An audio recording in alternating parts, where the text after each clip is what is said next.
نحمدہ ونصلی علی رسولہ الکریم اما بعد فاعوذ باللہ من الشیطان الرجیم بسم اللہ الرحمن الرحیم رب اشرح لی صدری ویسر لی امری واحلل عقدۃ من لسانی یفقہوا قولی۔ السلام علیکم ورحمۃ اللہ وبرکاتہ۔ ناظرین، پروگرام شہر رمضان کے سلسلے میں آج ہم سحری اور افطاری کے موضوع پر بات کریں گے۔ پچھلے پروگرام میں ہم نے تقوی کے بارے میں بات کی۔ عام طور پر ہمارے ہاں یہ خیال پایا جاتا ہے کہ جو شخص متقی ہو، پرہیزگار ہو، اس کو نہ کھانا پینا چاہیے، نہ آرام کرنا چاہیے، نہ اچھا لباس پہننا چاہیے۔ حالانکہ اسلام میں تقوی انسان کے دل کی کیفیت کا نام ہے۔ جیسا کہ ایک حدیث میں آتا ہے کہ نبی صلی اللہ علیہ وسلم نے دل کی طرف 3 بار اشارہ کرتے ہوئے فرمایا کہ التقوی ہا ہونا، التقوی ہا ہونا، التقوی ہا ہونا، کہ تقوی یہاں ہے، یعنی دل کے اندر ہے۔ تقوی کا مقام دل ہے، جس میں اللہ کا ڈر پیدا ہوتا ہے، جس میں اللہ کی محبت پائی جاتی ہے۔ اللہ کی محبت اور اللہ کا ڈر، اور اس ڈر کی وجہ سے گناہوں سے بچنے کی جو طاقت ہے، یا اس کی جو کیفیت ہے، یا اس کا جو احساس ہے، اسی کا نام تقوی ہے۔ اس کا مطلب یہ نہیں کہ انسان کھانا پینا چھوڑ دے۔ اس کے برعکس ہم دیکھتے ہیں کہ رمضان میں جہاں دن کے وقت کھانا پینا منع ہے، وہاں سحری اور افطاری کے وقت کھانے پینے کی خاص تاکید کی گئی ہے۔ اگرچہ اس کی اپنی حدود ہیں اور ایک سلیقہ ہے، لیکن اس پر نبی صلی اللہ علیہ وسلم کی بہت سی احادیث ہماری رہنمائی کرتی ہیں۔ ہمارے ہاں عموماً بعض لوگ سحری کھاتے ہی نہیں، اور بعض ضرورت سے زائد کھا لیتے ہیں۔ ان دونوں انتہاؤں کے درمیان اعتدال کی راہ اختیار کرنا ضروری ہے۔ نبی صلی اللہ علیہ وسلم نے فرمایا، ثلاث من اخلاق النبوۃ تعجیل الافطار وتأخیر السحور ووضع الیمین علی الشمال فی الصلاۃ۔ 3 کام اخلاق نبوت میں سے ہیں: افطاری میں جلدی، سحری میں تاخیر، اور نماز میں دائیں ہاتھ کو بائیں پر رکھنا۔ ایک اور جگہ پر فرمایا، ہم انبیاء کی جماعت ہیں، ہم حکم دیے گئے ہیں کہ ہم افطار میں جلدی کریں اور سحری میں تاخیر کریں۔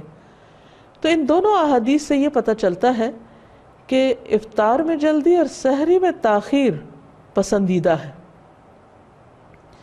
یعنی ایک حد تو رکھی گئی کہ اس سے آگے انسان کھا پی نہیں سکتا، لیکن اس احتیاط کا مطلب یہ نہیں، اس تقوی کا مطلب یہ نہیں کہ انسان 1-2 گھنٹہ پہلے ہی کھا کر فارغ ہو جائے، بلکہ زیادہ پسندیدہ یہ ہے کہ آخری وقت میں کھائے۔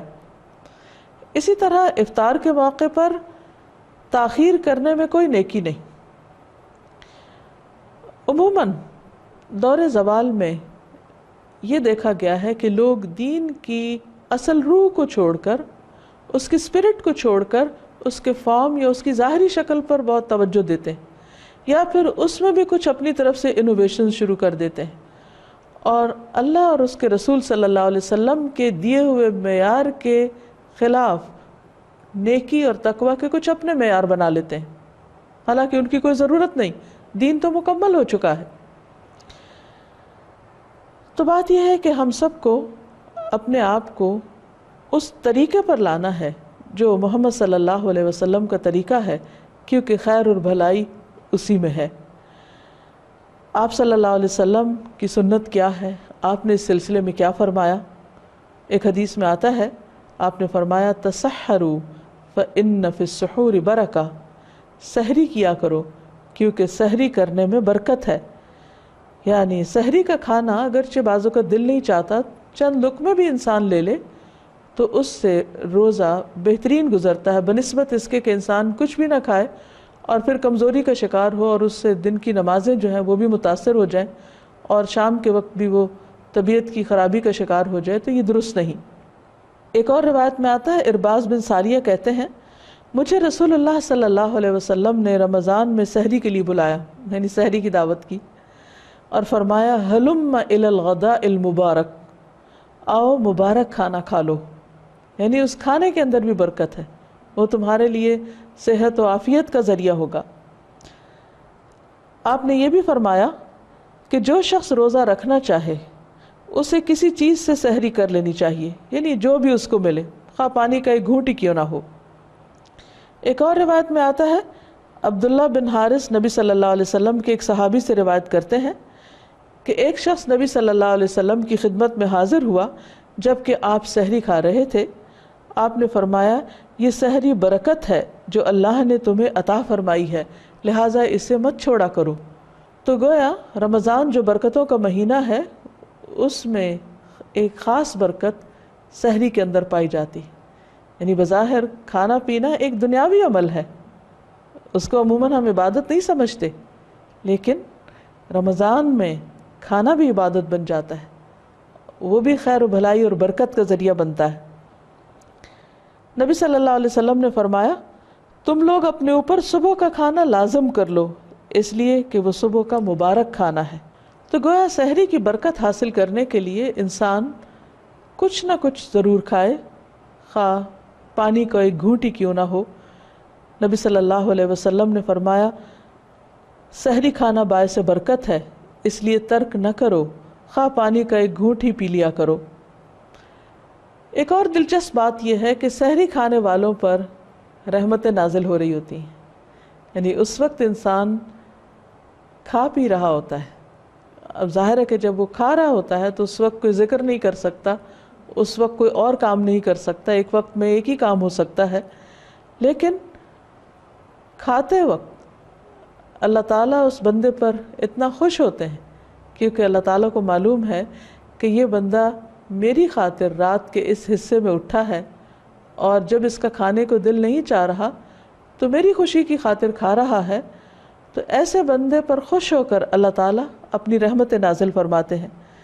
حدیث میں آتا ہے، ان اللہ وملائکتہ یصلون علی المتسحرین، یقیناً اللہ اور اس کے فرشتے سحری کھانے والوں پر درود بھیجتے ہیں، یعنی اللہ تعالیٰ کی طرف سے ان پر رحمتیں اور برکتیں نازل ہوتی ہیں، اور فرشتے ان کے لیے رحمت اور بخشش کی دعا کرتے ہیں۔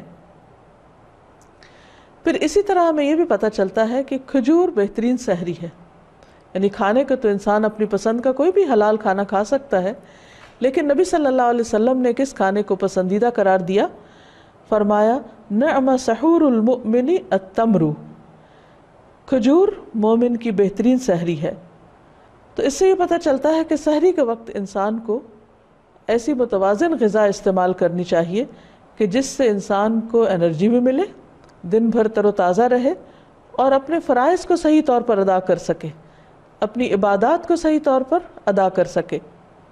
اسی طرح سارا دن روزہ رکھنے کے بعد شام کو جب روزہ کھولنے کا وقت آتا ہے، یعنی افطاری کا وقت، تو وہ وقت بھی بہت بابرکت ہے، وہ وقت مومن کے لیے خوشی کا وقت ہے۔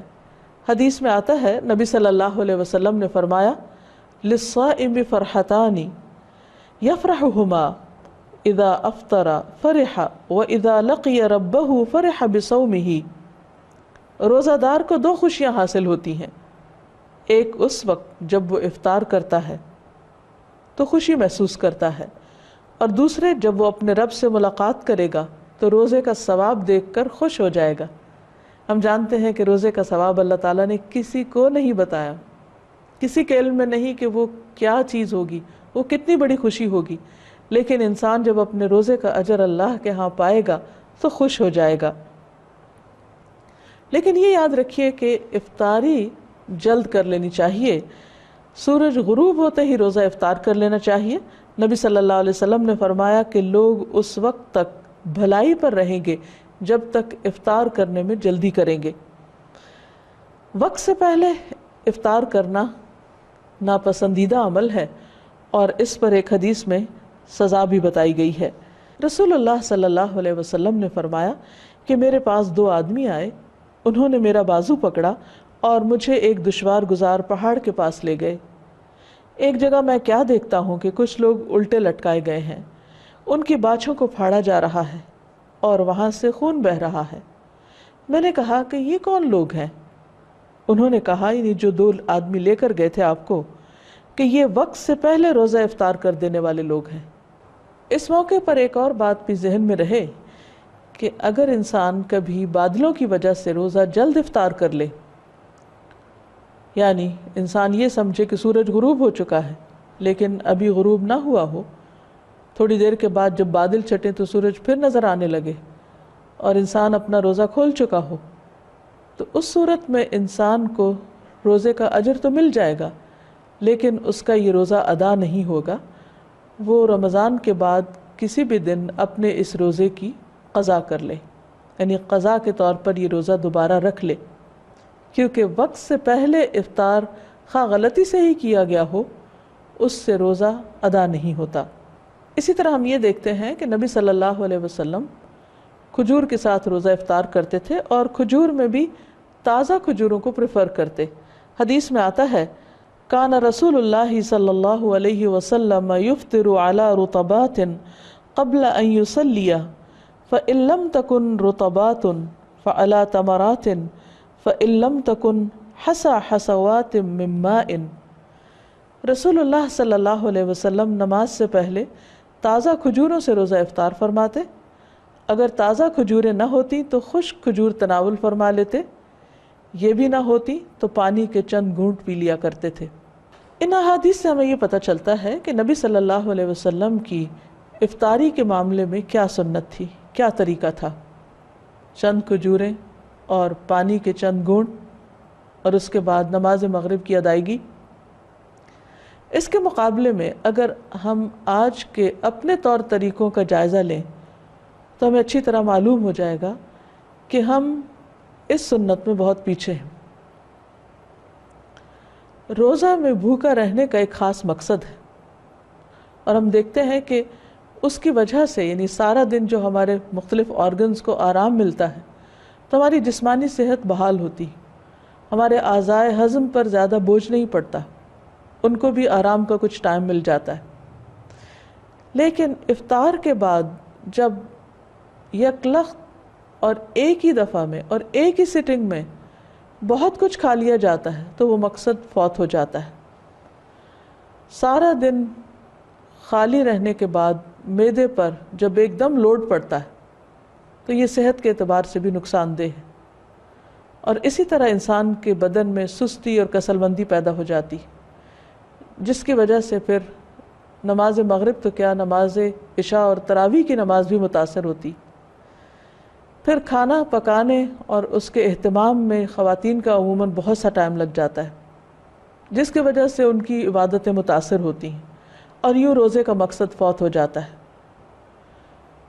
ان تمام چیزوں میں ہمیں اسوہ حسنہ کی پیروی کرنی چاہیے اور کھانے پینے کے اندر بھی اعتدال پیدا کرنا چاہیے۔ نبی صلی اللہ علیہ وسلم نے ہمیں ہر موقع کی مناسبت سے بہترین اصول اور ضابطے دیے ہیں۔ یہ موقع جو بالکل روحانیت کا وقت ہوتا ہے، یعنی افطاری کا وقت، انسان کے اندر ایک خاص قسم کا پیس اور سکون ہوتا ہے۔ اس وقت کو کھانے پینے کے ہنگامے کی نظر کر دینا، روزے سے صحیح طور پر فائدہ نہ اٹھانا ہے، کیونکہ دن بھر کے مقابلے میں آخری وقت میں انسان پوری طرح ٹھہر جاتا ہے، اس کے اندر ایک خاص سکون کی کیفیت ہوتی۔ بہتر اور مناسب تو یہی ہے کہ اس وقت میں انسان اللہ کا ذکر کرے، دعائیں مانگے، اللہ تعالیٰ سے قرب کی ایک خاص کیفیت جو پیدا ہونے لگتی ہے اس کا لحاظ رکھے، اس سے فائدہ اٹھائے، اور پھر صرف اپنے کھانے پینے پر ہی توجہ نہ دے بلکہ دوسرے لوگوں کو کھلانے کا بھی انتظام کرے۔ اسی لیے نبی صلی اللہ علیہ وسلم نے دوسروں کو افطار کرانے کا خاص اجر اور ثواب بتایا۔ حدیث میں آتا ہے، آپ نے فرمایا کہ من فطر صائما کان لہ مثل اجرہ غیر انہ لا ینقص من اجر الصائم شیئا۔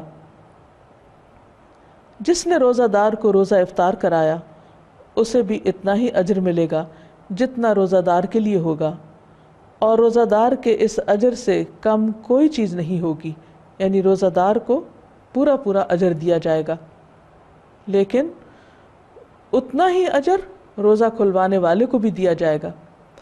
اس لیے چونکہ رمضان ہمدردی اور غمخواری کا مہینہ بھی ہے، تو جہاں انسان خود سحری اور افطاری کا اہتمام کر کے، یعنی ان کو ترک نہ کر کے، ان کا اہتمام کر کے اجر و ثواب کماتا ہے، وہاں دوسروں کا روزہ افطار کرانے اور دوسروں کی سحری کا انتظام کرنے اور ایسے لوگوں کو جو کہ بہت سی نعمتوں سے محروم ہیں ان تک خیر اور بھلائی پہنچانے سے بھی بے پناہ اجر و ثواب کما سکتا ہے۔ اس لیے ہم سب کو چاہیے کہ ہم ان کاموں میں آگے بڑھیں ہمیں اللہ کے قریب کرنے والے ہوں، جن میں سے ایک بھوکے کو کھانا کھلانا ہے۔ رمضان سے پہلے ایسے گھروں میں انسان راشن پہنچائے، ان لوگوں کا خیال رکھے کہ جن کے بارے میں معلوم ہو کہ وہ اپنی سحری اور افطاری کا انتظام بہتر طور پہ نہیں کر سکتے۔ لیکن اگر پہلے اس کا خیال نہیں آیا تو اب بھی ہم اپنے آس پاس دائیں بائیں ایسے لوگوں کو تلاش کر سکتے ہیں کہ جن کو ہم خاص طور پر اس خیر میں شریک کریں، یعنی وہ بھی سحری اور افطاری کا اہتمام کر سکیں۔ عموماً جب ہم سحری کے وقت خود کھا رہے ہوتے ہیں تو دوسروں کا خیال ہمیں نہیں آتا، یا افطار کے وقت جب ہم صرف خود نہیں افطار پارٹیوں کا اہتمام کر رہے ہوتے ہیں تو عموماً اس میں محروم طبقات کو محروم ہی رکھا جاتا ہے۔ نبی صلی اللہ علیہ وسلم کا طریقہ ہمیں کیا پتہ چلتا ہے کہ بعض اوقات آپ افطار کے قریب ہوتے اور اتنے میں کوئی سائل آ جاتا اور وہ آپ سے مانگ لیتا تو آپ اپنے حصے کی چیز بھی اس کو دے دیا کرتے تھے، اور یہی طریقہ اور بہت سے نیک لوگوں کا رہا ہے۔ اس لیے بہت ضروری ہے کہ ہم اس کام میں نبی صلی اللہ علیہ وسلم کی سنت کو فالو کریں، اور یہ یاد رکھیں کہ یہ شہر الطعام نہیں بلکہ شہر الصیام ہے، اور افطار کے وقت دعاؤں کا بھی اہتمام کریں۔ نبی صلی اللہ علیہ وسلم نے روزہ کھولتے وقت یہ دعا سکھائی ہے، ذهب الظمأ وابتلت العروق وثبت الاجر انشاء اللہ، پیاس ختم ہو گئی، رگیں تر ہو گئیں، اور روزے کا ثواب انشاءاللہ پکا ہو گیا۔ اسی طرح آپ روزہ افطار کروانے والے کو بھی دعا دے سکتے ہیں۔ رسول اللہ صلی اللہ علیہ وسلم نے حضرت سعد بن عبادہ کے پاس روزہ افطار کیا تو ان کو یہ دعا دی، افطر عندکم الصائمون واکل طعامکم الابرار وصلت علیکم الملائکہ، روزے دار تمہارے ہاں روزہ افطار کرتے رہیں اور نیک لوگ تمہارا کھانا کھاتے رہیں اور فرشتے تمہارے لیے دعائیں کرتے رہیں۔ وآخر دعوانا ان الحمد للہ رب العالمین۔